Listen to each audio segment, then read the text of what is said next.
San Francisco, home to over 800,000 people, 200,000 cars, and roughly 49 square miles of buildings. And the numbers continue to grow. Before becoming famous for its diverse culture and beautiful attractions, San Francisco was an open stretch of estuary, salt marshes, dunes, and coastal prairie. The once unbroken landscape remains home to almost 400 species of birds, about half of all bird species found in North America. The city sits along the Pacific Flyway, and migratory birds rest or stop here on their journeys north and south. Others live here year-round, supported by the rich marine ecosystem, which is driven by coastal upwelling, diverse wetlands, and upland habitats. But as the natural environment has changed, so too have the dangers. And one particular danger to birds goes literally unseen. Glass collisions kill hundreds of millions of birds every year. The exact number is unknown, but recent studies place it as high as 1 billion deaths annually, and that's North America alone. Birds cannot recognize glass. When windows are transparent, birds see directly through to the inside environment. Possible perches, plants, food, or water can all attract a bird, causing an unnecessary collision. Their fragile bodies often do not survive the impact. When windows are mirrored, it often reflects the surrounding habitat, and birds fly into the glass thinking it is open sky. Buildings with large glass facades, or many windows that are near urban bird habitats, such as parks or the bay, pose special risks. Studies have shown that birds are most likely to collide with a building between ground level and the first 60 feet, when they are in search of food, water, and shelter. When the sun sets, the city presents a new set of dangers. Birds have evolved to be sensitive to light. Nighttime migrants navigate thousands of miles using the faint lights of the moon and the stars. The intense artificial lighting of houses and cities can distract and disorient the many bird species that travel over San Francisco. Fog can increase the artificial light glow and pull birds off course and down into the city.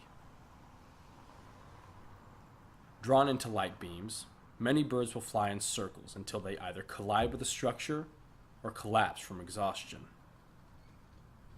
Others may die when the sun rises and the bird finds itself in an unfamiliar metropolitan area. Even the birds that survive may suffer as they continue their migration, from having wasted precious energy while trapped in the city. The ever-expanding human presence in the Bay Area has made the struggle for survival much greater for resident and migrating birds. We have converted their habitats to cities and structures, taken away the places where they once foraged and roosted in peace, and erected buildings, communication towers, and wind turbines that present threats of collisions. The Pacific Flyway extends from Argentina in the south up through Alaska in the north. Along the flyway, millions of birds vie for survival in once pristine environments that are now inhabited by people in our cities. Truly, bird safety is more than a local issue. It is an international one that has impacts on healthy bird populations throughout the world. While urban areas aren't going away, there are ways to reduce their impacts. Many individuals and organizations, including the Golden Gate Audubon Society, the American Bird Conservancy, and the San Francisco Planning Department, work together to create the standards for bird-safe buildings. These standards set requirements for certain buildings near important wildlife areas and provide information to the public about how to reduce collision risks. In July 2011, the city of San Francisco took a bold step forward by putting the standards into law. Implementing the standards involves incorporating innovative or energy-efficient designs into proposed buildings. Using less glass near waterways, green spaces, and parks alone will prevent many collisions. The Federal Building and the DeYoung Museum, both equipped with unique facades, demonstrate that a building can be bird safe without sacrificing aesthetics. Simple changes to existing buildings are also encouraged. Covering windows and doors with special films to reduce transparency, and turning off unnecessary lights are just a few of the easy and practical ways to reduce fatalities. You too can help make your building or home safer. Use window screens or apply decorative decals to help a bird recognize the presence of glass. Turning off bright lights and drawing blinds during spring and fall migration seasons ensures greater safety and also saves energy. Be conscious of plants and food placed near windows, and remind others to do the same. This problem is not unique to the San Francisco Bay Area. Collisions occur all over the world. Our lives depend on birds. They pollinate our crops, fertilize the soil, and reduce insects and disease. When we lose them, we lose the ecological services they provide.